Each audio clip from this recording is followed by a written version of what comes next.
Josh, your favorite rivalry, maybe in all of sports. I know it's number two, right behind the Ravens and Steelers, going down again on Saturday night between Duke and North Carolina. Yeah, the first one was an absolute classic. Holy crap. A buzzer beater for the win. Um, and now Duke is ranked number one. I believe Caleb Wilson is out of this game with an injury for North Carolina, which is a big loss for them if in fact he is unavailable. But North Carolina has been on the decline a little bit recently. They just got smacked by North Carolina State. Yes, Duke they is did. at, Duke is at home. And it's Duke, North Carolina. I don't really have to say any more than that. It's going to be another fantastic game. Like they played just a month ago. And as I said, it came down to a freaking buzzer beater because that's Duke, North Carolina for you. This rivalry has had so many like legendary players. Michael Jordan, Christian Laettner, Grant Hill, Shane Battier, Tyler Hansborough. Okay, maybe not all of them are legendary, but you get my point. But Christian Laettner is definitely a legend. And if you guys in the chat don't know who Christian Laettner is, I hate Christian Laettner. That's all I'm gonna say. Yeah. But I love Christian Laettner. And Michael go ahead, Jordan Josh. as well. Yeah, who's Michael Jordan? Never heard of that guy. No, but and JJ Redick, Antoine Jameson. Sure, not all of them went on to become like great NBA players, but you know, they were correct. But people were wearing shirts that said, "I can't wait to name my kid JJ Redick so I can beat him." Yes. That like Brandon, understand. I know you're not a college hoops guy. I get it, but this is where me and Josh are gonna become. Because I've been ripping on Josh for about 30 minutes now. For a half hour, we've been arguing. Yeah. This is where I don't know all the players in college, right? But I know what it means if you go to Duke. I know what it means if you go to North Carolina. I've always been a Carolina guy. Obviously, Michael Jordan. I'm a Michael Jordan guy through and through. This rivalry is better than Steelers Ravens, in my opinion.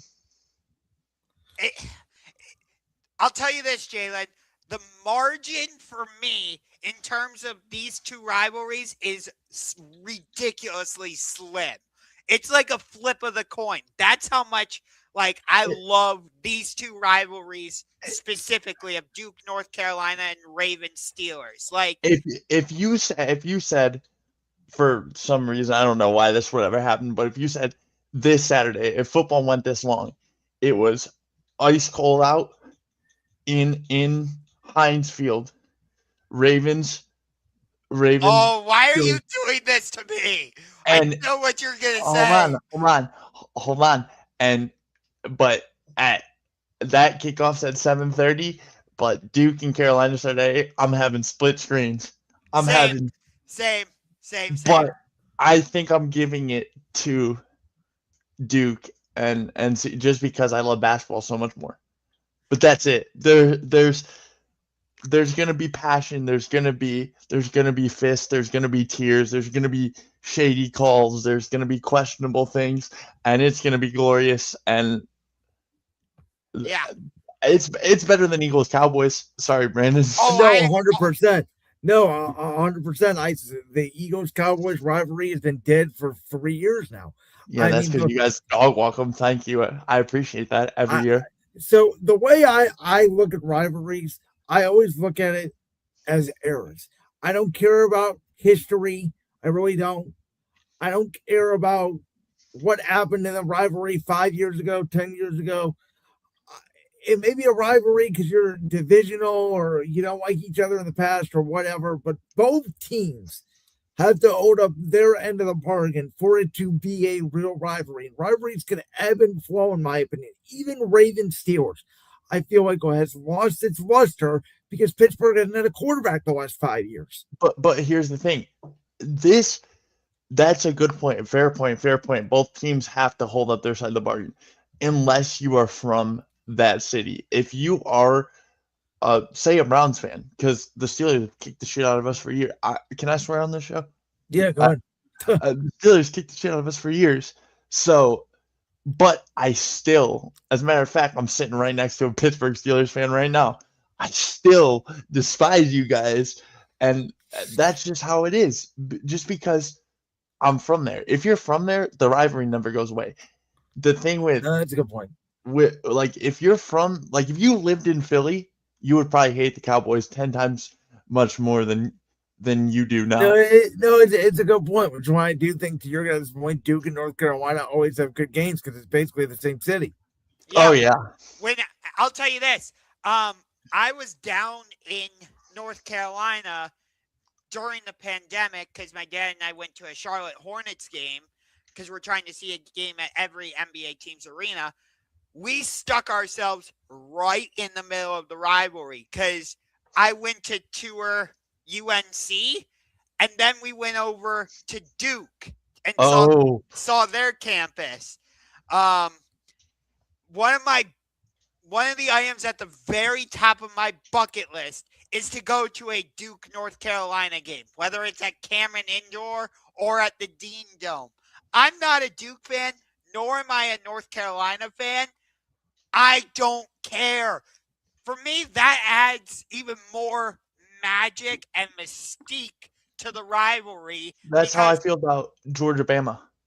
Exactly. Or See, the I feel Iron like Bowl. since Nick Saban's been gone, I feel like Georgia-Bama has completely lost everything. Right, but people say that about, like, there are people saying, oh, well, now Michigan, Ohio State doesn't matter because the playoffs are 12 teams or whatever. Which I agree with. It only matters to you guys in Ohio. It doesn't matter to the rest of the college football landscape. Yes, it does. But yes, it does. Yes, it does. Yes, it does. It doesn't matter as much. Yes, it does. Yes, it does. How? That is the biggest game of the year. That is the biggest game of the year. That game is bigger than the national championship. And now it's not. That game is bigger than that. But Ohio State lost to Michigan and then won the national championship. So how does it matter? Of course it matters. Not because we lost Michigan. It's because they're Michigan. Again, you're using a we. It matters to you. It matters. It matters to the rest of the world to the college football landscape as a whole. It matters to Michigan State. It matters to Michigan State. No, it doesn't. Michigan State doesn't give a rip.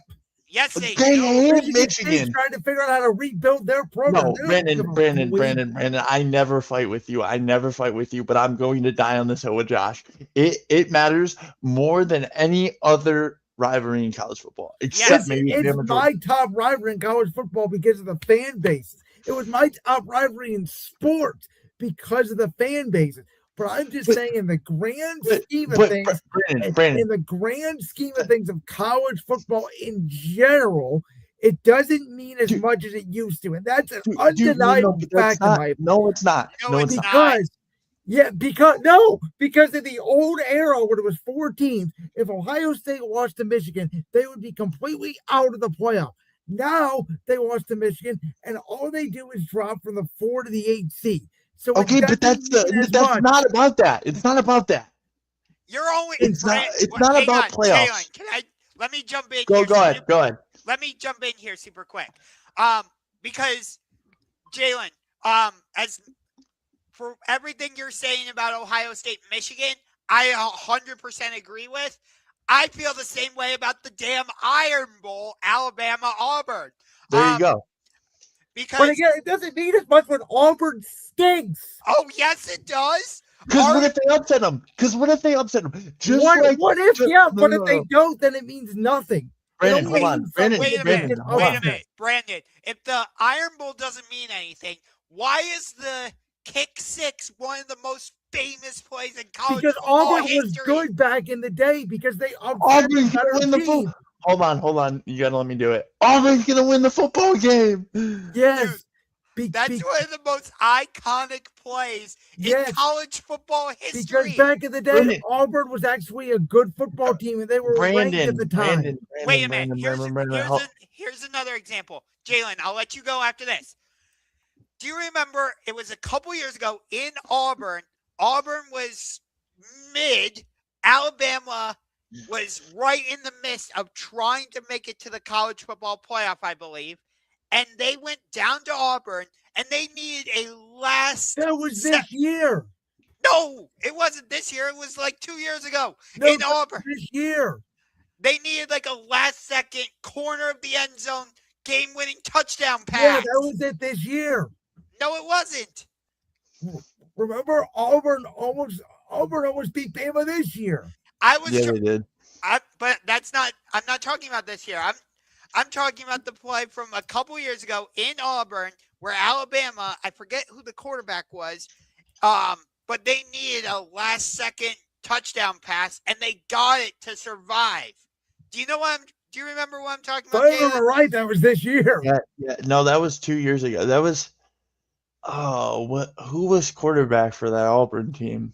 It was See, Alabama. the fact that you guys don't even remember is proving my point. No, it That's doesn't. not proving your point, though. Yes, it is, guys. It's not, though. It's a memorable moment. You would remember exactly who caught it, who threw it. Okay, so who ran the touchdown back? I could tell you the 2016 Ohio State-Michigan game when it actually mattered when J.D. Barrett was 100%. That's not what I asked. That's not what I asked. That is not what he asked. I don't remember. Exactly. And it's one of the most, in our field, it is one of the most iconic calls in sports. We dreamed of making that call. It could have been all three of us in this call right now have dreamed of commentating a national championship, an NBA finals, a big moment like that. Do not say that just because we don't know who made the play doesn't mean the play doesn't matter. Who is it? If the play doesn't matter, or if the play's not memorable, how am I able to recall it and even give a premise? Because you guys have artistic memories. You guys have everything locked in stone. No, but that's not what we're saying, though. That's not at all what we're saying, Brandon. Brandon. Let me say this to you. Yeah, fine, whatever. Michigan beats Ohio State. We dropped to 8. But you know why we won that national championship? It's because we lost to Michigan.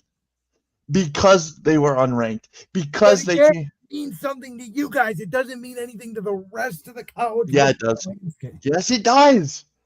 It 100% does. Can you imagine? Not going to agree on this. Can you imagine if we beat Michigan by 40 like we were supposed to, and we went into Tennessee? We would have got steamrolled.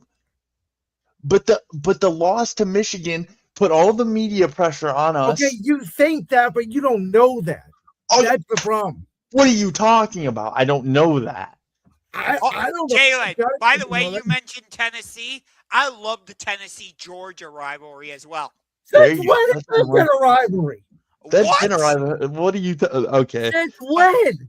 You don't watch college sports. You guys know the name of it? It doesn't need a name.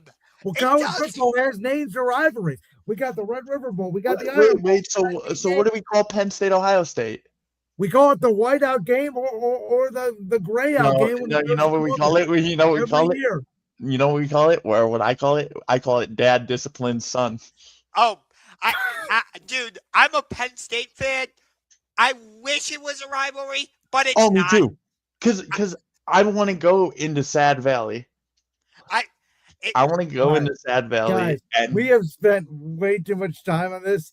I think this is the first time this show has ever gone off the rails to this point. Sorry, guys. We can continue it if you want. No, we could switch. We could switch. Jalen, I think that's the longest you and I have ever agreed on something. You might want to look out the window and make sure pigs aren't flying. Is it a full moon tonight or what? I don't know.